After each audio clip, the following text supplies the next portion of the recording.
Sin más preámbulos, bienvenida, gracias por estar nuevamente aquí. Súper agradecida de compartir este espacio extraordinario con dos mujeres que admiro muchísimo. Tania Rosario, directora ejecutiva de Taller Salud, y también Mari Narváez, directora ejecutiva de Kilómetro Cero. Antes de todo, yo voy a hablarle un poquito sobre, para los que no le conocen, a lo que es Tania Rosario y quién es Mari Narváez. Tania Rosario es la directora ejecutiva de Taller Salud. Es una artista, educadora, salubrista y defensora de los derechos de las mujeres y la niñez. Posee un bachillerato en humanidades con una concentración doble en drama e historia y una maestría en salud pública de la Universidad de Puerto Rico. Con sobre 18 años en experiencia en el sector sin fines de lucro, cuenta con una sólida trayectoria integrando la gerencia de proyectos, la gestión cultural, el trabajo comunitario, la educación popular y el activismo por los derechos humanos. Actualmente lidera los trabajos de la histórica organización Taller Salud, enfocada en reducir las inequidades en salud, alcanzar la igualdad de género y prevenir la violencia en las comunidades que viven con una mayor exclusión social.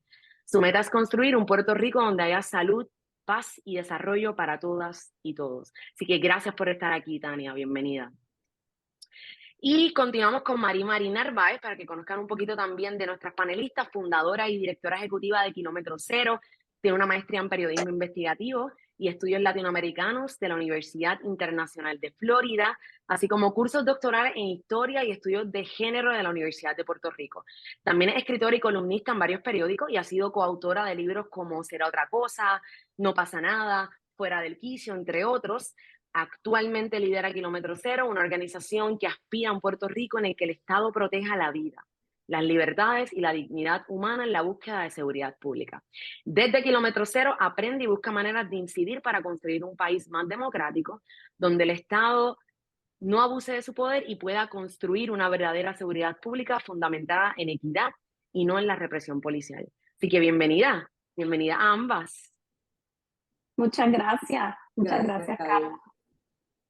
Yes, y eso un poquito, ¿verdad? Para las personas que no conocen de estas dos mujeres extraordinarias que están haciendo muchísimo en Puerto Rico. Bueno, ambas organizaciones lanzaron su informe sobre seguridad pública en Puerto Rico en el 2023, así que sobre esto vamos a estar dialogando, les vamos a estar enviando el enlace en el chat para que también vayan viéndolo. Pero creo que la primera pregunta, este conversatorio es transformando la noción de seguridad pública en Puerto Rico. Sobre esto, ¿verdad? Sobre el contexto del trabajo en Puerto Rico y las percepciones y nociones, les pregunto, ¿qué es la seguridad pública?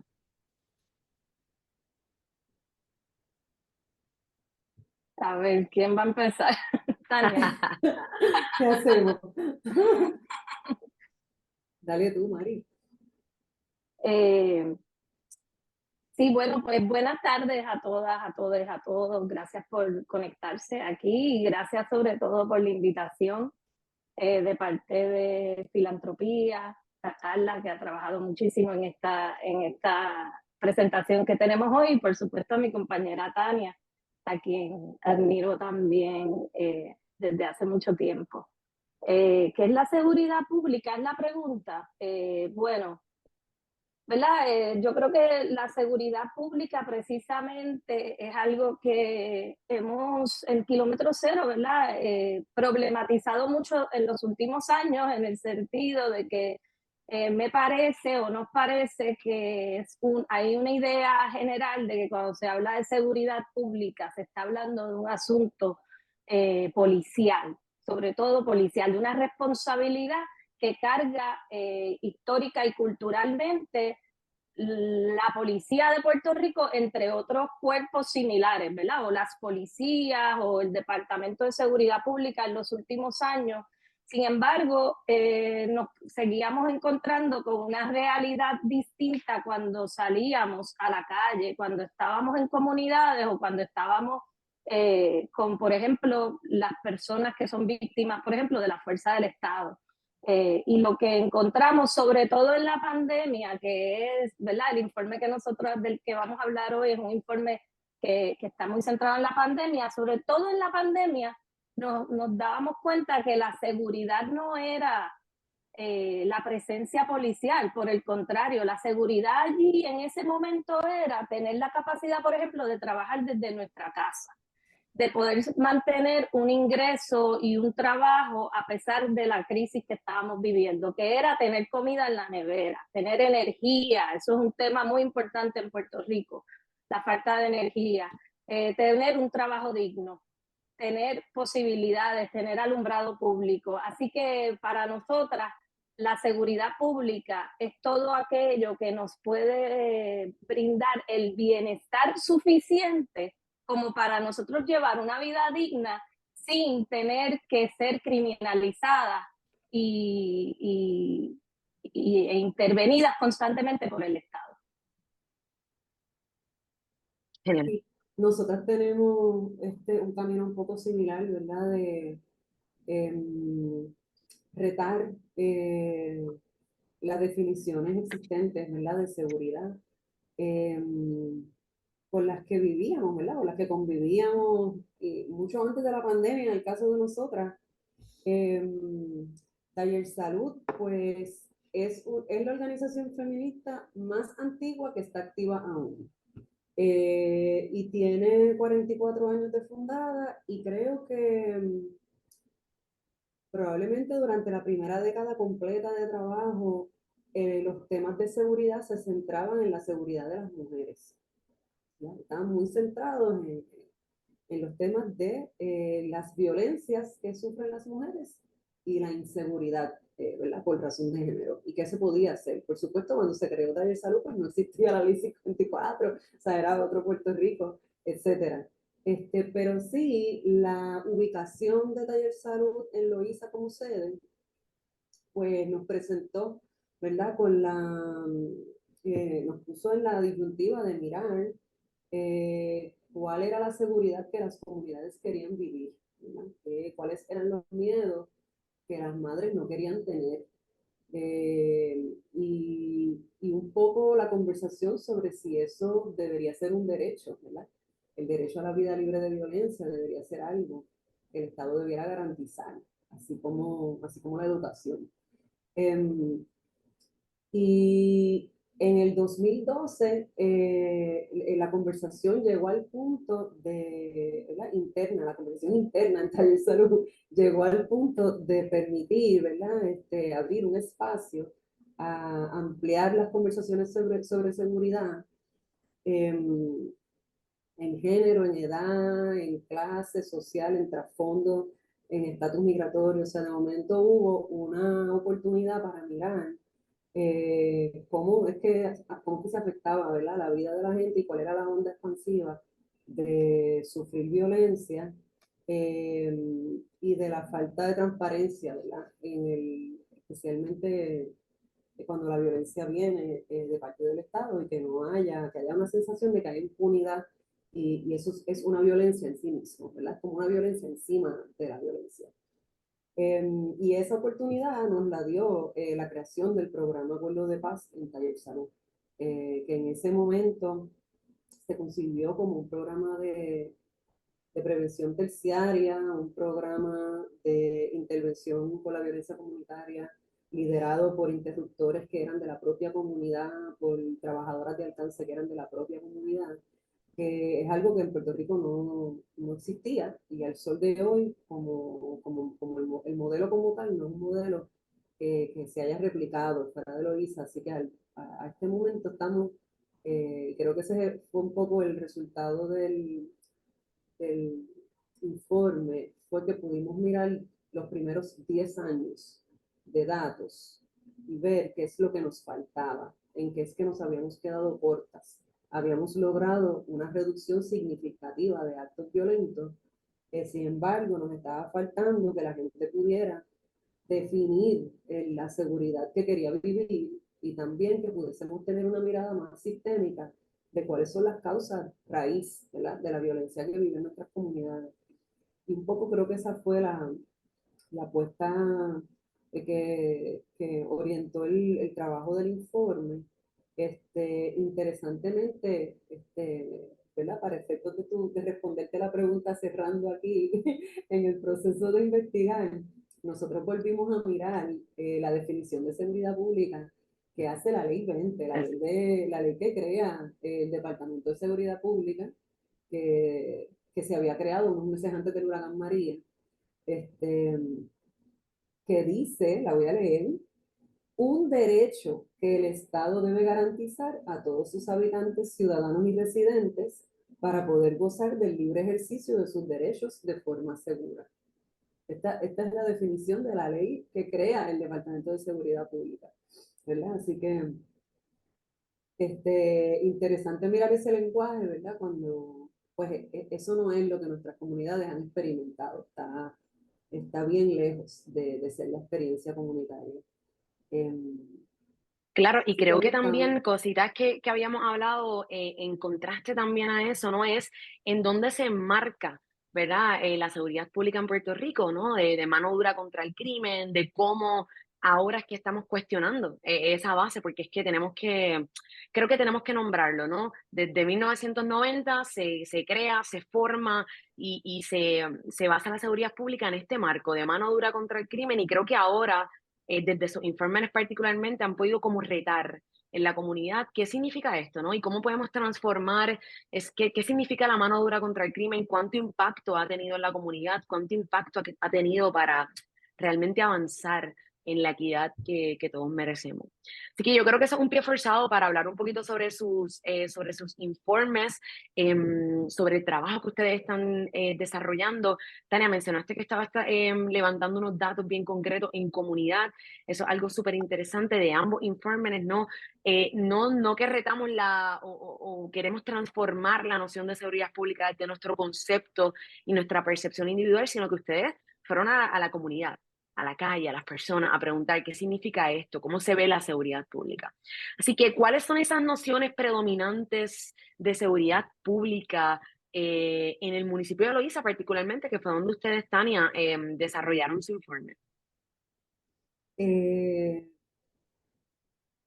esta es la parte en que comparto la pantalla. Es correcto, ¿verdad? Puedes compartirla, claro que sí. Ok, porque me gustaría, ya hay cosas que ya dije, pero pasamos rapidito. Estas somos nosotras, Ayer Salud, eh, bien alineadas con lo que planteó Mari, ¿verdad? Las nociones de bienestar profundamente ligadas a las nociones de seguridad. Esta es la portada de nuestro estudio comunitario de seguridad pública en Loíza. El estudio, los datos se recogieron en el verano del 2022. Aquí se habla un poco de lo que mencionaba Carla, ¿verdad? De la poca efectividad de la mano dura contra el crimen y de las décadas que nos ha tomado cuestionarla. Este es mi fabuloso y extraordinario equipo de Acuerdo de Paz. Acuerdo de Paz hace tres cosas que me gustaría resaltar para efectos de hoy, para que tenga algo de sentido, porque ellos son las personas que recopilaron los datos. Emplea enfoques alternativos de resolución de conflictos, lo que quiere decir que algunos de los compañeros que ven en esa foto son interruptores de violencia media en conflictos que tienen potencial de escalar, promueven el acceso a programas de bienestar social, acercan servicios a las poblaciones que sirven y realizan acciones de incidencia política para favorecer la transformación del sistema de justicia criminal en uno de justicia restaurativa, y este informe es parte de, de esas acciones. Yo quería mostrarles esta gráfica para que tuvieran una idea, permanente se vea pixelada, eso es culpa mía, no es culpa de nadie en mi equipo de comunicaciones. Yo la puse ahí. Pero quería que vieran que el pico alto, ese pico alto que se ve aquí, corresponde al año 2011, que es el año previo a que Taller Salud lanzara Acuerdo de Paz. Y se puede ver, ¿verdad? El marcado descenso en asesinatos y actividad criminal en las comunidades de Loíza en los años posteriores, ¿verdad? Esto es parte de los datos que manejamos, a los que hacía referencia ahorita, Carla. Tania, y esta información, un poco para tal vez como contextualizarla, ustedes la recopilaron de 42 comunidades alrededor de todo Loíza, ¿correcto?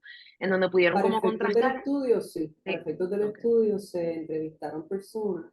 eh, todo giró en torno a esta definición que vemos aquí. Se llevaron a cabo sesiones de escucha y entrevistas semiestructuradas con 34 personas. Eh, de esas sesiones de escucha se recopiló esta potencial definición y luego esa definición se puso, ¿verdad? Fue parte de los cuestionarios para escuchar qué la gente tenía que decir sobre eso, cómo les resonaba esa definición en contraste con las definiciones típicas de seguridad, donde la policía pues, es la protagonista quien garantiza la seguridad. Y como puedes ver, la salud integral, la educación, la vivienda digna, la energía eléctrica, el agua potable, el empleo, son los pilares de la seguridad para la comunidad.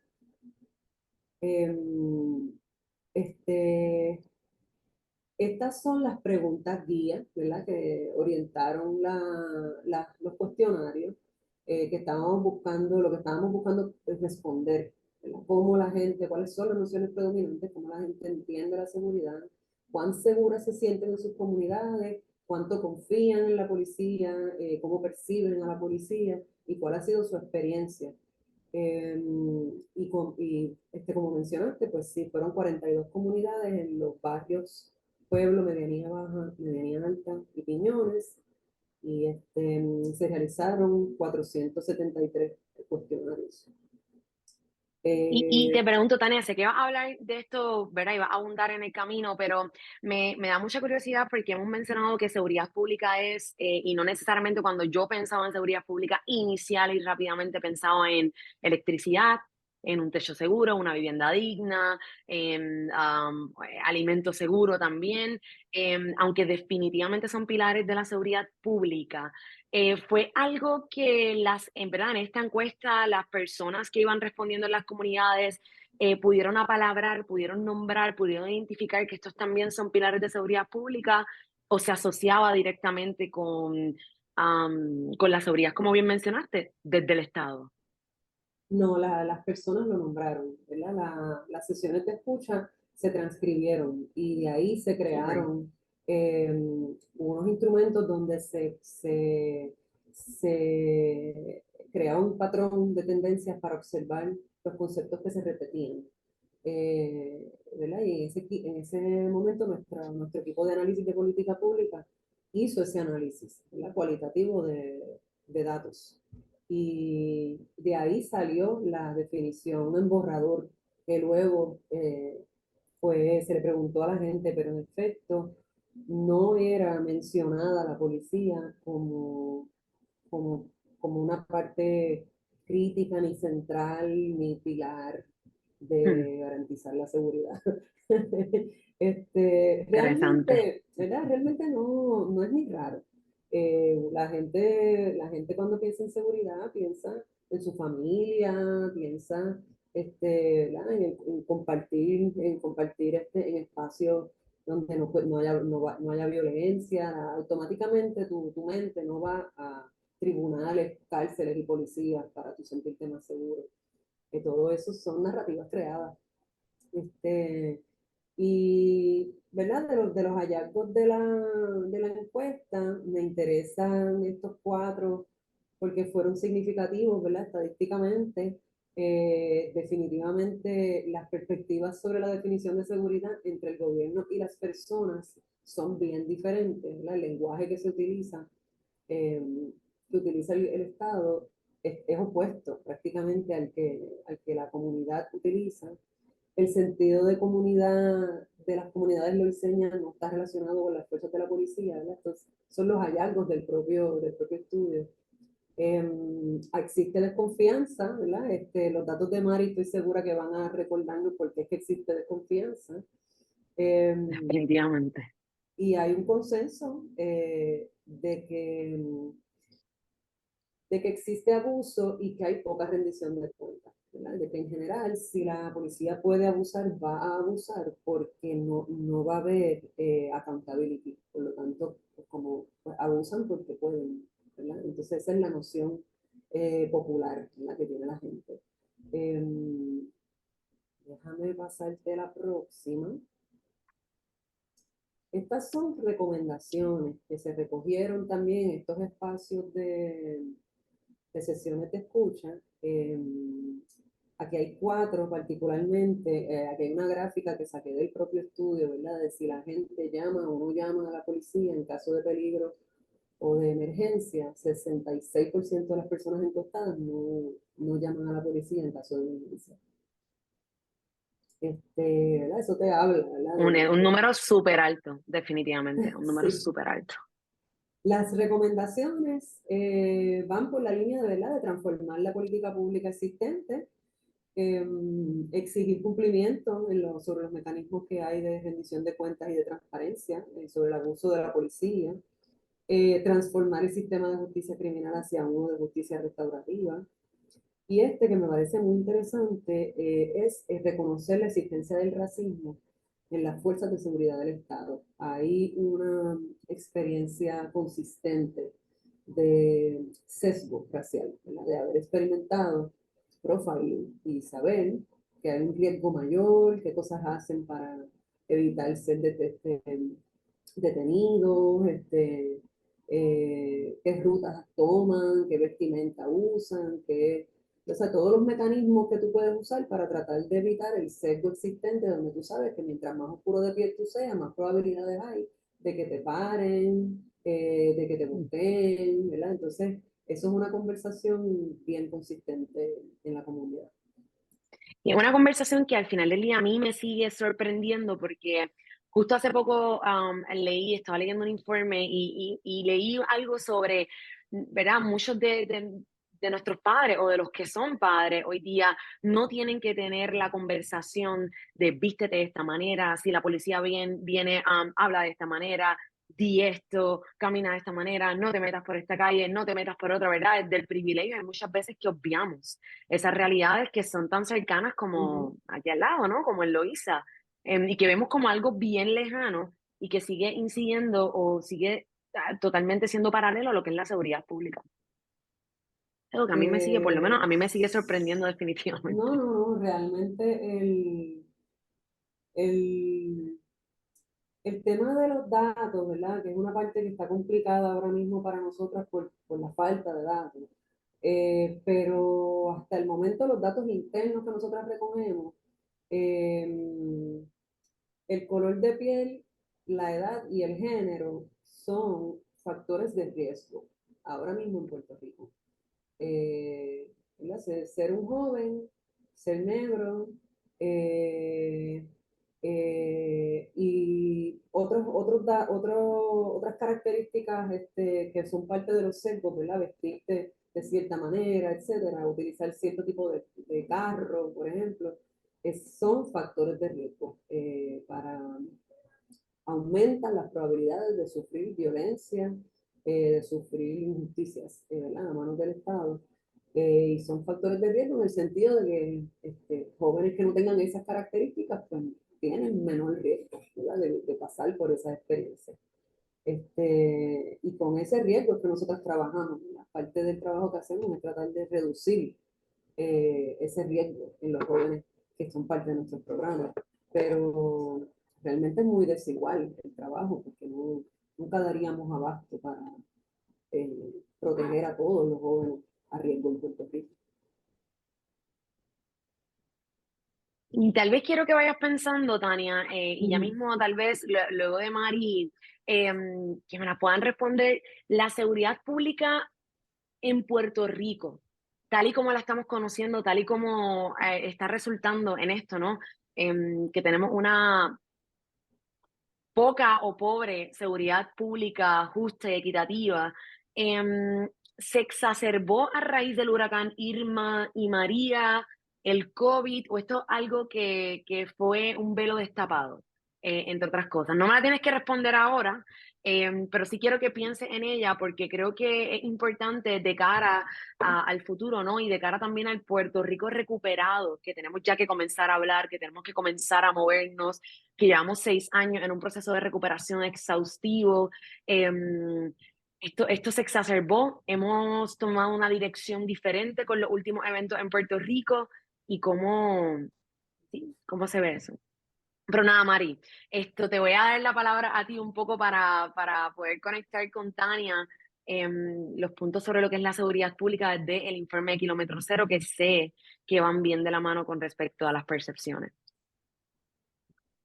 Sí, pues gracias, Carla, y bueno, tendría tantas cosas que decir, ¿verdad? Pero tenemos que circunscribirnos a un tiempo en específico. Sí quería subrayar que en Kilómetro Cero, aparte de nuestras investigaciones y de levantar datos, que es un trabajo por el cual, ¿verdad? Creo que nos hemos destacado más a nivel mediático o públicamente se nos conoce más por ese trabajo, pues también llevamos a cabo un trabajo intensivo de alcance comunitario.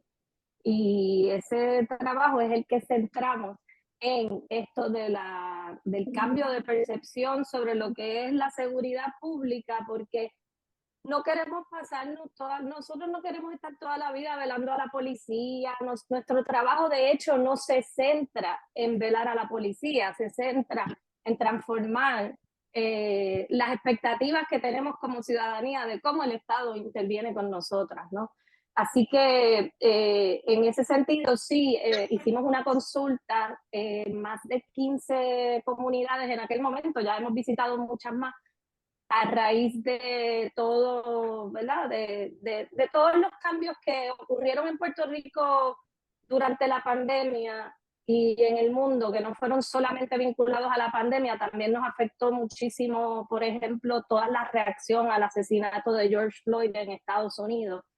Y digo eso porque eso impactó al mundo entero, pero en Puerto Rico, en el año, no este año, el informe que publicamos el año pasado, en el 2022, nosotros pudimos demostrar, ¿verdad?, que existe un riesgo que es más del doble en aquellas personas que viven en barrios racialmente mixtos versus los que viven en barrios predominantemente blancos, que en Puerto Rico son muchísimos, son como un 66% de los barrios, y los jóvenes y no jóvenes que viven en esos barrios racialmente mixtos tienen más del doble de riesgo de morir a manos de la policía, no en Estados Unidos, en Puerto Rico, como bien mencionaba Tania.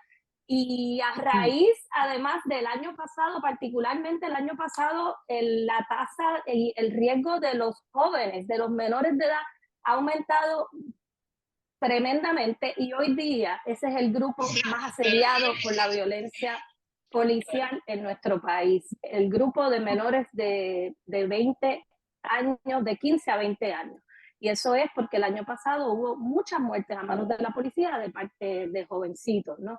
Así que esa tasa es casi idéntica a la de Estados Unidos, que es altísima, y Estados Unidos es una anomalía mundial. O sea, no existe un país industrializado en todo el planeta que tenga los problemas de violencia policial que tiene Estados Unidos, y Puerto Rico es muy similar a Estados Unidos. Pero dicho eso, tengo que hablar de el fracaso no está en la sábana, y ya de esto hablé un poco, así que lo voy a saltar. El fracaso no está en la sábana es un análisis de política pública que hicimos a raíz de la pandemia, y lo presentamos este año, y eso pues tuvo el apoyo financiero de Filantropía, un trabajo importante que hicimos a lo largo de 3 años, que bueno, este fue uno de sus componentes. Desde antes de la pandemia ya nos preocupaban los toques de queda, ya nos preocupaban muchos ¿verdad? De las herramientas, digamos, que utilizó el gobierno de Puerto Rico tan pronto comenzaron con el confinamiento, porque ya habíamos tenido experiencias, y porque cuando hay una crisis, pues hay tantas cosas ocurriendo al mismo tiempo que, pues, que la gente se le escapan unos detalles, ¿verdad? A veces dicen, ay, qué bueno, hay un toque de queda, pero un toque de queda no es lo mismo que una cuarentena, un toque de queda no es lo mismo que una orden de confinamiento. Un toque de queda supone que va a haber arrestos, como estaba, ¿verdad?, en Puerto Rico diseñado, supone que va a haber intervenciones policiales, que va a haber arrestos, y ya eso a nosotras nos preocupa por muchas razones. Decíamos nosotros, no, el British Medical Journal, que es de las revistas médicas más antiguas, fueron ellos los que decían que la lección más importante de la pandemia no había sido la ciencia, no había sido el desarrollo de las vacunas, no había sido la parte epidemiológica, sino la respuesta de los sistemas políticos a esta crisis. Y yo me alegro que estamos hablando de eso hoy, porque si bien este informe, ¿verdad?, está inspirado en el trabajo de la pandemia, pues estamos en época de huracanes y ustedes saben que quiero que sepan que este informe nos va a aplicar, estas lecciones nos van a aplicar para todas las crisis que tengamos por vivir en el futuro, que ojalá no fueran muchas, pero ya sabemos cuál es la realidad de nuestro país, de crisis en crisis. Entonces, el 2019, justo antes de que empezara esta pandemia, fue el año de las protestas. Eso no debemos perderlo de perspectiva. Fue el año de las protestas a nivel mundial. Hubo protestas en Hong Kong, en Chile, en Puerto Rico, por supuesto, en Perú, en El Paso, bueno, varias revistas internacionales lo declararon como el gran año de las protestas. Entonces, un poco de ahí pasamos al coronavirus y la pandemia, o sea que fue de un extremo a otro. Y creo que para ello, ¿verdad? Aquí tengo una cita del secretario general de las Naciones Unidas, ustedes lo ven, ¿verdad? Sí, que dice que el virus ha infectado los derechos civiles y políticos, ¿no? Que se usa la pandemia como pretexto para violar los derechos humanos. Eso es lo que estuvimos nosotros diciendo desde mucho antes que él hiciera esta declaración, ya para el año 2021, desde el principio. Nuestro informe se basa en unos fracasos, 6 fracasos y 6 lecciones que aprendimos de esta pandemia, ¿verdad? Y uno de ellos, de los 3 fracasos son de mal diseño y 3 de los otros fracasos son de mala ejecución. El primero fue un confinamiento sin estrategia de salida. El otro fracaso fue el toque de queda. El tercer fracaso fue la falta de perspectiva de género, y esto el gobierno estaba súper anunciado porque ya habíamos pasado por el huracán María, ya nosotros habíamos hecho el informe de los feminicidios que revelaba cómo esto aumentaba. Ay, Dios mío, no sé qué le pasa, hombre. Lo podemos ver, no te preocupes, Mari. Lo pueden ver. Es que acá en PPT me sale diferente, no sé, pero bueno. Vamos a ver. Estas son las 3 lecciones, ¿no? Número 1, anticipar y actuar sobre las crisis. Número 2, limitar las respuestas de emergencia a las crisis. Y número 3, la perspectiva de género ante toda crisis. Esos son 3 lecciones bien importantes. Número 4, evitar la ampliación de intervenciones policiales. 5, proteger el derecho a la protesta. Y 6, establecer mecanismos de rendición de cuentas, como mencionaba Tania ahorita. La policía abusa porque puede, ¿no? Porque no existen esos mecanismos.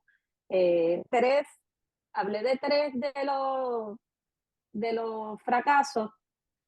Estos son los otros 3: incapacidad para orientar y desescalar, el empeño en criminalizar y la impunidad policial, ¿verdad? Esto me lo puso al revés, así que disculpen. Primero vinieron las lecciones y después los fracasos. ¿Por qué hablamos del fracaso de 3 meses sin estrategia de salida? Porque aquí el gobierno, ¿verdad?, hizo no solamente confinamiento, cierre comercial, cierre gubernamental, cierre de toda actividad comercial, todo eso, orden de cuarentena, órdenes de aislamiento y de confinamiento, órdenes de quédate en casa, sino que encima este toque de queda que para nosotros era una redundancia, ¿no? Porque precisamente si existían todos esos otros elementos, pues no hacía falta un toque de queda, ¿no? Pero aún así ocurrió. Entonces, pero ocurrió, pues si hubiese valido la pena, pero el problema fue que no hubo una estrategia de salida. Nos encerraron, ok, estuvimos encerrados, bien, había formas de encerrarnos sin meternos presos por ir al supermercado, o sea, sin arrestarnos por ir al supermercado, pero ok, no se hizo así. Pero el problema es que no hubo una estrategia de salida y por tanto, cuando salimos de ese primer confinamiento, pues nadie puede estar confinado eternamente, aunque, por ejemplo, el toque de queda en Puerto Rico fue el más largo del mundo. Wow. Pues no había habido este aumento vertiginoso, ¿verdad? Que vemos después de los 93 días, después de la salida del confinamiento, pues claro, iba a ocurrir porque no había rastreo de contacto. El primer sistema de rastreo de contacto se vino a comenzar como para el mes de septiembre, desde marzo. No se usaron esos 3 meses para prepararnos, ¿verdad? Para enfrentar este virus. No había vigilancia epidemiológica, el control de los puertos nunca se pudo llevar a cabo, ni siquiera hubo una propuesta del gobierno para, ¿verdad?, tratar de hacerlo. Así que el aeropuerto abierto, todos los puertos abiertos, sin regulación alguna, recibiendo a toda la gente de Estados Unidos particularmente. No había cuarentena supervisada, no había acceso masivo a pruebas, no había, ¿verdad?, campañas educativas consistentes, claras. Había una cosita aquí y una allá, pero no había una campaña educativa hasta que ya prácticamente con la vacuna fue que vinimos a ver campañas, ¿no? Pero ya ahí, ya eso no era el momento más crítico, ¿no? Y así sucesivamente. Así que no, estos casos que les voy a presentar representan diferentes puntos de los fracasos y de las lecciones. No voy a entrar en esos detalles porque no me da el tiempo, pero por ejemplo, quiero que vean, ¿verdad? Algunos casos que tal vez recuerden, algunos fueron públicos, otros no.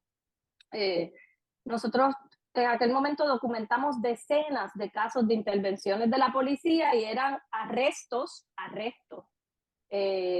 pues por caminar un perro, pasear un perro, por ir en bicicleta al supermercado, como este señor iba en bicicleta al supermercado y más de 7 policías lo intervienen, le preguntan si es dominicano y lo agreden ahí camino a Miramar.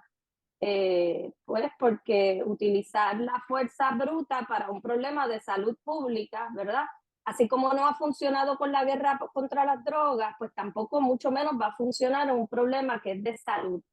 En una epidemia. Aquí, pues, un muchacho joven, turista, al que le pegan el taser porque no está usando la mascarilla. El muchacho ¿verdad? Estaba metido en palos en el viejo San Juan, no estaba manejando, estaba caminando por las calles. Aquí permitían el turismo abiertamente, porque querían que hiciera la gente, ¿verdad? Pues estaba metido en palos, pero eso no es ilegal, ¿verdad? Él no se quería poner la mascarilla, no estaba haciendo resistencia agresiva, estaba haciendo una resistencia, pues, pero pasiva, no estaba armado, no era ninguna amenaza para nadie, pero los guardias municipales, los policías municipales, le pegaron el taser, que es una herramienta de tortura, ¿verdad? Y que nosotros hemos documentado muertes en Puerto Rico a raíz del taser. Eso es un caso de decenas que tenemos documentado. En el caso de la libertad de expresión, muy importante, ¿verdad? Aquí se criminalizó a los defensores de derechos que estaban abogando por medidas de salud pública. En este caso, Giovanni Roberto, solo quiero comida para los pobres. Eso era todo el mensaje de Giovanni Roberto, quien fue detenido por más de 9 horas y luego, obviamente, pues no hubo causa para su arresto una vez lo llevan donde un magistrado, porque es que todos vimos ese arresto ¿verdad? En vivo lo vimos. Así que Que estamos viendo aquí la seguridad pública vinculada y nuevamente al tema del discrimen racial, de la seguridad alimenticia, de la estrategia en momentos de crisis del país, del turismo inclusivemente, inclusive, ¿no? Que lo mencionaste, y también sobre todas las posibilidades que habían sobre cómo manejar la crisis, particularmente del COVID, que lo están mencionando, ¿verdad? De la pandemia, del confinamiento, o sea, la seguridad pública desde esa perspectiva y desde esa lupa. Exacto. Aquí hay otro caso también de libertad de expresión, unas personas que están protestando precisamente para que cierren los aeropuertos por medidas de salud pública. Y a este muchacho le dijeron que había que matarlo, a este hay que matarlo. Hubo una muerte que vinculamos directamente, ¿verdad? También a las intervenciones de toque de queda, una muerte por uso de fuerza policial. Este muchacho de 25 años, estudiante, medallista del equipo nacional de lucha olímpica en Puerto Rico.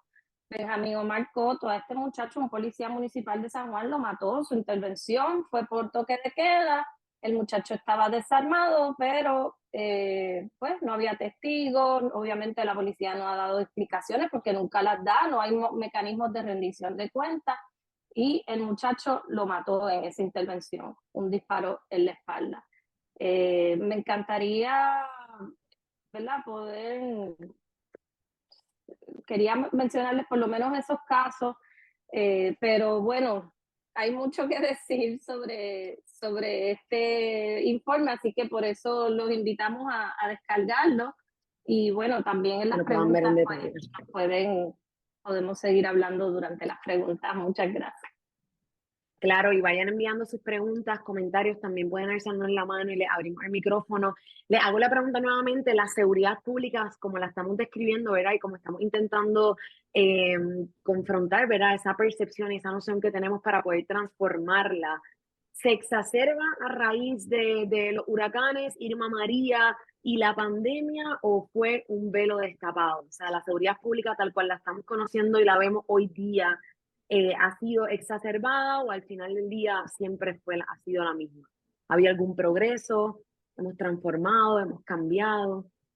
Bueno, yo por lo menos te puedo decir, sí, si quieres, que tal vez la seguridad pública, como no se ha abordado de otra manera, que no sea esta estrategia del castigo y de lo punitivo y de más fondos para la policía, que no es un invento, eso nosotros lo hemos analizado. Desde la llegada de la Junta de Control Fiscal, la policía ha recibido un 26% de aumento en su presupuesto, y la Universidad de Puerto Rico pues está siendo desfinanciada a registrado un 36% menos de presupuesto de parte ¿verdad? En el presupuesto general. Eso nada más es bien revelador de cuáles han sido las prioridades. Así que la seguridad pública, yo te diría que sigue siendo la misma, pero sí ha habido un problema muy serio con el problema de la impunidad, porque a raíz no de los huracanes, sino de la llegada de la Junta de Control Fiscal en Puerto Rico, no se pudo durante años, 6 años, 7 años, no fue hasta ahora, hasta este año, que ahora la gente puede empezar de nuevo a llevar demandas por violación de derechos civiles.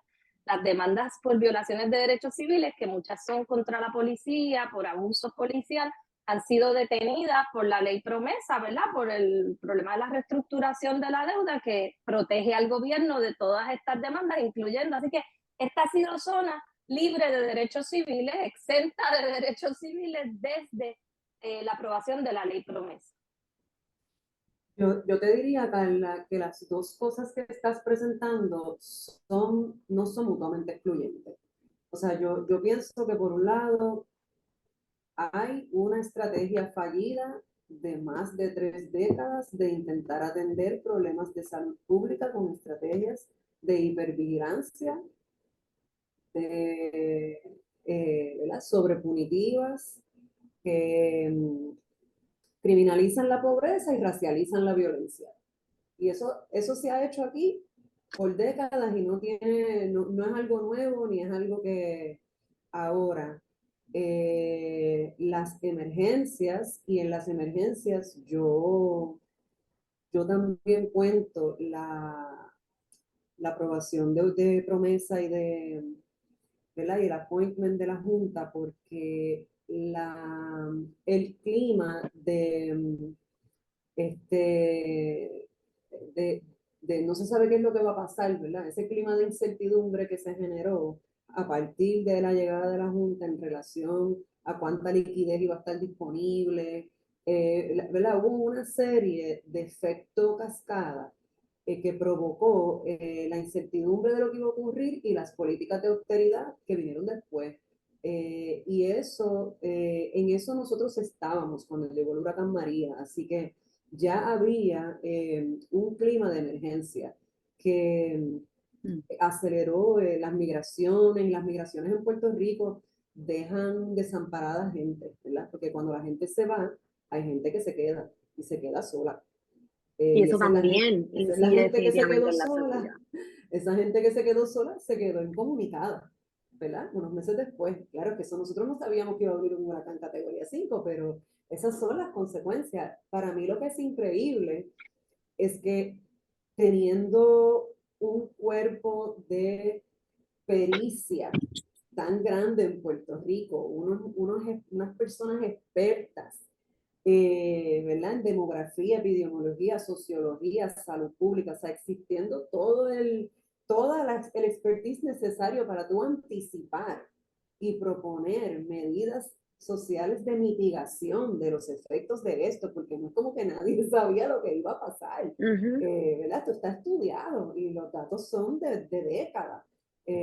Para mí eso es lo que es asombroso, porque esa es la parte en donde uno dice, o son ineptos absolutos o son perversos, porque no les importa dejar morir la gente, ¿verdad? ¿Cómo tú justificas una muerte de un joven desarmado? ¿Verdad? O cómo tú Claro. justificas las muertes de viejitos esperando por agua. O sea, realmente llega un momento que tú dices, bueno, pues definitivamente esto es por diseño, porque aquí nos falta expertise para anticipar y proponer mitigación a todos esos daños. Así que esa es la parte, ¿verdad? Que si una comunidad como la nuestra ha podido eh, mirar, mirar el problema de la violencia con ojo crítico eh, y producir, y producir acuerdos, treguas, producir, este, producir, ¿verdad? Gente extraordinaria disponible para mediar conflictos, y también para retar todos los cuentos que nos han hecho de cómo es que se supone que se comporte la gente, ¿verdad? Y qué es lo que Claro. naturalmente se espera que la gente haga. Decir, no, no, es que aquí nosotros no toleramos eso, nosotros no queremos vivir en comunidades violentas y las vamos a transformar. Y yo he visto una comunidad transformarse en 10 años por voluntad, ¿verdad? Entonces uno dice, pero si se puede hacer, pues cómo es que no se hace en todo el país, ¿verdad? ¿Cómo es que esto no? Porque nosotros sabemos que se puede hacer.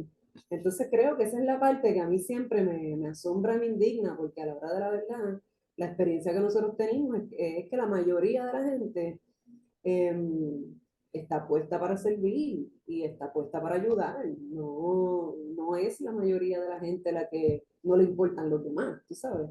Entonces Claro. eso Sí, sí, cuando sí hablamos que también definitivamente, cuando hablamos de cambio sistémico, tenemos que hablar de seguridad pública. Cuando hablamos de equidad, tenemos que comenzar desde ahí porque sin duda alguna la seguridad pública está intrínseca en todos estos otros factores: salud, la inclusión, las comunidades, la autogestión comunitaria y cómo nos vemos unos a otros como humanos y como personas. Tengo una pregunta de una de nuestras miembros, Desi Bones. ¿Cómo se le da el seguimiento de rendición de cuentas en los casos que se documentan desde kilómetro cero?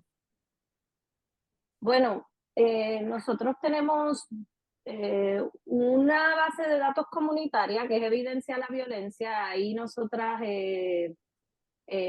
documentamos directamente de parte de la comunidad. Es un ejercicio de la comunidad, dar un paso al frente para decir esta historia importa y quiero contarla, ¿verdad? Tenemos un cuestionario, ahí tenemos más de 350 historias que desde que lo fundamos en el 2021 y, y también documentamos las muertes por uso de fuerza policial, más tenemos datos de la policía, documentos que ganamos por un litigio y con esa estamos haciendo una base de datos, esas con los informes de uso de fuerza de la policía. Esos informes revelan cómo la policía utiliza la fuerza contra la ciudadanía.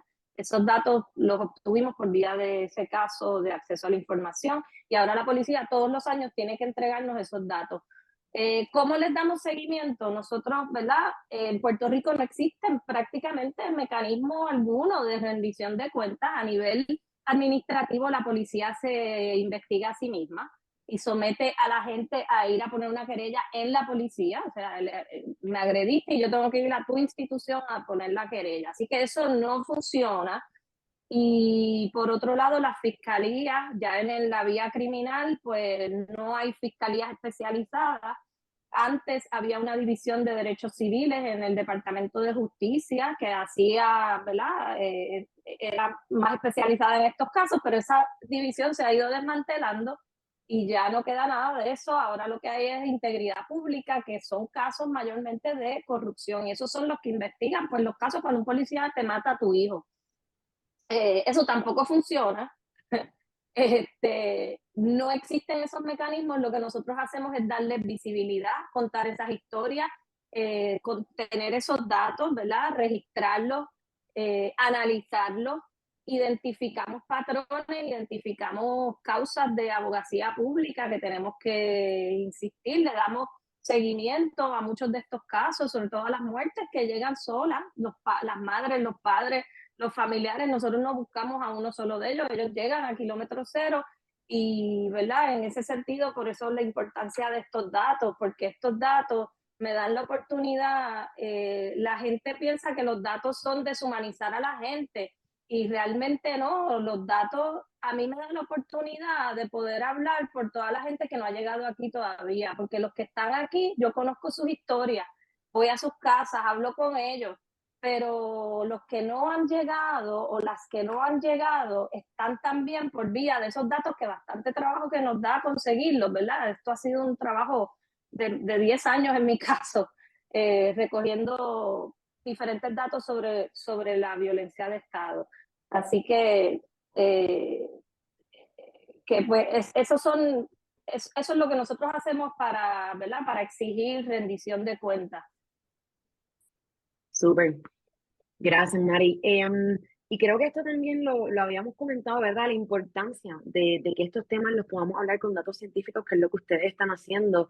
Recientemente también Taller Salud con este informe, ahora ya de estas 42 comunidades en Loíza también están extendiendo este reporte, ¿verdad? A nivel de toda la isla. A mí me encantaría luego hablar sobre esos resultados, ¿verdad? Y cómo esta percepción y esta noción de seguridad pública se contrarresta unas con otras por áreas geográficas en Puerto Rico, que sabemos que hay bastante diferencia. ¿Cómo? Sí, Tania, perdóname. Sí, solo iba a mencionar que además que esa recomendación sobre hacer visible el problema de hacer un reconocimiento del rol que juega el racismo y los sesgos raciales en el abuso de la policía, nos movió a también generar un cuestionario sobre experiencias de racismo en Puerto Rico. Y salió ya de Loíza y ha estado recogiéndose datos en varios pueblos y está bien intenso y bien interesante, ¿verdad? Los datos que se han recogido. De cómo la gente lo experimenta, ¿verdad? Cómo es que tú lo vives y cómo eso está cruzado, ¿verdad? Con otras violencias. No sé si vas a hacer una pregunta, Carla, yo te interrumpí. A mí particularmente, no, tranquila, a mí particularmente me llamó también mucho la atención eso mismo, ¿no? ¿Cuáles son las percepciones? La percepción en Loíza, con lo que muchos de nosotros y nosotras sabemos ¿verdad? De Loíza y también en alguna otra área geográfica que no necesariamente confrontan los mismos retos. Así que yo creo que eso va a estar súper interesante. Pero quiero hacerles dos preguntas y yo creo que con esto ya podemos ir como recogiéndonos, ¿verdad? Y recogiendo un poco sobre el informe y recogiendo un poco sobre los puntos más importantes.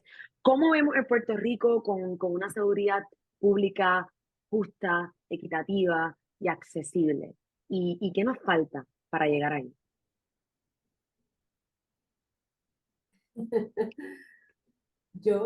¿verdad? Yo pienso que esas cosas no son, o sea, a la hora de la verdad, todos estos conceptos están solapados, ¿verdad? Porque uno no vive una experiencia compartimentalizada, ¿verdad? Así que si tú puedes vivir la seguridad, pues estás viviendo bienestar y estás viviendo acceso, ¿verdad? Y estás viviendo garantías. Eh, y si, y si algo de eso está interrumpido o está obstaculizado, pues todo lo demás se va a afectar, porque a la hora de la verdad la experiencia de las personas es amplia, es interseccional, o sea que está todo conectado y es un error pensar que no tiene nada que ver, ¿verdad? La salud con la seguridad, etcétera, ¿verdad? Así que cada vez que yo veo, ¿verdad? Esos esfuerzos del gobierno tan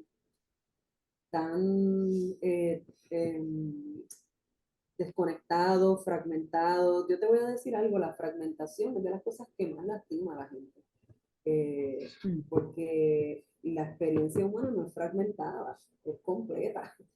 Así que si tú estás buscando, ¿verdad? Si tú estás siendo parte de la solución, ¿verdad? De querer aumentar la experiencia equitativa en lo que tiene que ver con seguridad, salud, vivienda, empleo, energía, agua, bienestar en general en Puerto Rico, pues todo te tiene que importar, ¿verdad? Y tienes que saber que está todo conectado.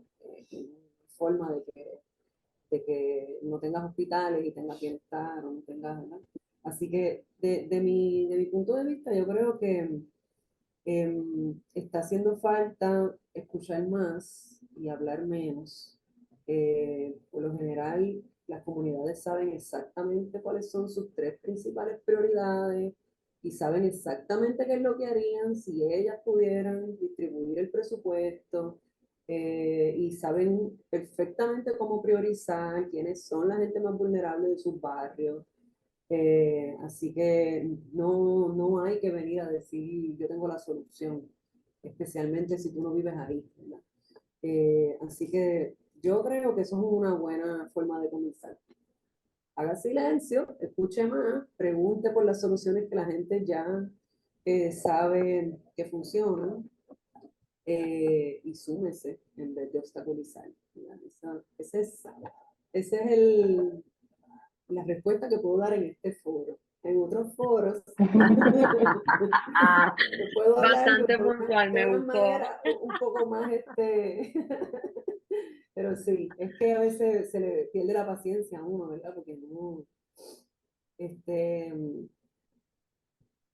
pues no, realmente no tengo capacidad para comprender la injusticia, me saca lo peor de mí. Pienso que no hay razón. Esto es un país con recursos de todo tipo. Aquí no hay forma de justificar la miseria que viven algunas personas, ni hay forma de justificar la falta de protección social por diseño. Eh, Así que tengo un poco de impaciencia con esos temas. Sí, gracias por eso. Mari, te abro micrófono. Así como no. Pues coincido mucho con Tania, creo, y es una de las razones por las cuales, ¿verdad? Mi trabajo, digamos, político, cívico, se ha concentrado tanto en los últimos años en este tema de lo punitivo, del ente policial y patriarcal, ¿verdad? Que es la policía es el signo probablemente más robusto que tiene el patriarcado desde el área del Estado, ¿verdad? Y es porque creo que esas lógicas, nosotros por ejemplo, que vemos el apartheid, por ejemplo, que lo vemos como algo que pasó hace tantos años y que no, ¿verdad? Es como algo que es historia el apartheid, el fascismo. Y sin embargo, todas esas lógicas son las que predominan hoy para mantener, por ejemplo, esta segregación no solo racial, sino segregación también socioeconómica. O sea, la razón esas lógicas han perdurado, se han ido transformando, pero perdura, y por eso en gran medida nosotros tenemos todavía divisiones de clase tan rampantes como las que menciona Tania. En este país más del 40% de la gente vive bajo pobreza, y las raciales ni hablar, ¿verdad? Porque nosotros nos creemos que no hay racismo en Puerto Rico, pero las personas que vivimos todos los días enfrentamos estos problemas, sabemos que el racismo aquí no es solamente anecdótico, sino que es sistémico. De nuevo, los datos lo siguen reiterando. Entonces, por eso es que es tan importante, me parece, confrontar lo que representa todas esas lógicas de castigo, punitivas y de segregación, que en el caso mío pues lo hago con respecto a la violencia de Estado, pero que ocurre en muchas otras áreas también menos obvias del Estado y de la vida en sociedad. Creo como Tania que hay que fortalecer las comunidades. Me quedo boba. Nosotros hacemos mucho trabajo, por ejemplo, en el residencial Manuela Pérez, muchísimo trabajo comunitario, porque fuimos invitadas allí por un grupo de lideresas de esa comunidad y llevamos ya más de 2 años.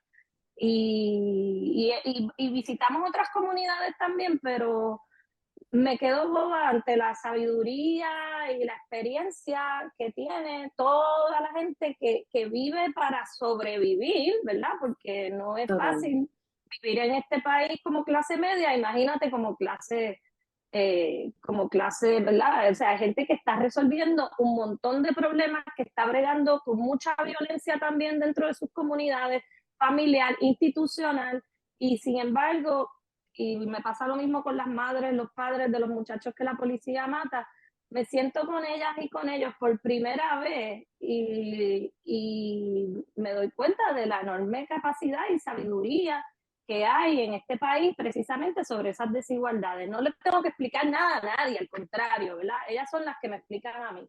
Y son personas trabajadoras, personas, algunas de residenciales, como mencioné, otras personas son de otras áreas, algunas son inmigrantes, pero eso es lo que llamamos el pueblo de Puerto Rico. Pues ese es el pueblo que hay que fortalecer con esta servicios básicos y atacando esas desigualdades tan rampantes que vemos en nuestro país. Creo Sí, que sobre todo escuchar, creo que coincidimos en eso, ¿no? Escucharnos y saber que las comunidades tenemos y sabemos dónde estamos y qué necesitamos. Yo les agradezco por este espacio, les agradezco por compartir sobre su informe, les agradezco por compartir un poco sobre sus posturas, ¿verdad? Y sobre lo que continúan movilizando. No podemos hablar sobre equidad y no podemos hablar sobre cambio sistémico si no priorizamos también la seguridad pública. ¿Qué significa? Y nos atrevemos a cuestionarla.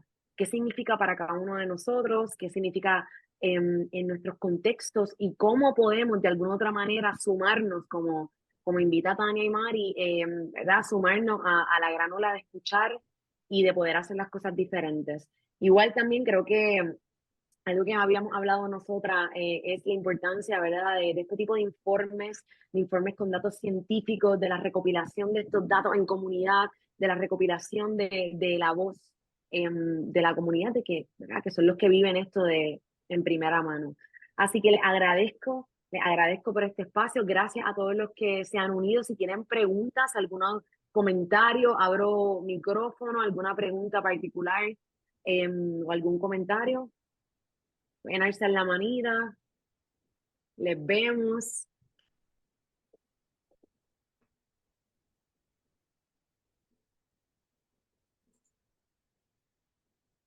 Creo que ahí estamos, pero si no, sin más, les agradezco también porque creo que el que ustedes se puedan unir a esta conversación y a este foro nos pone en la tarea, ¿no? Y en la carrera de seguir escuchando activamente para poder tomar acción hacia un Puerto Rico más justo y equitativo, con igualdad de oportunidades para todos, para todas y para todos, que es lo que nosotros movemos desde nuestro espacio, ¿verdad? Invitamos a todo el mundo a que sea así. Así que gracias.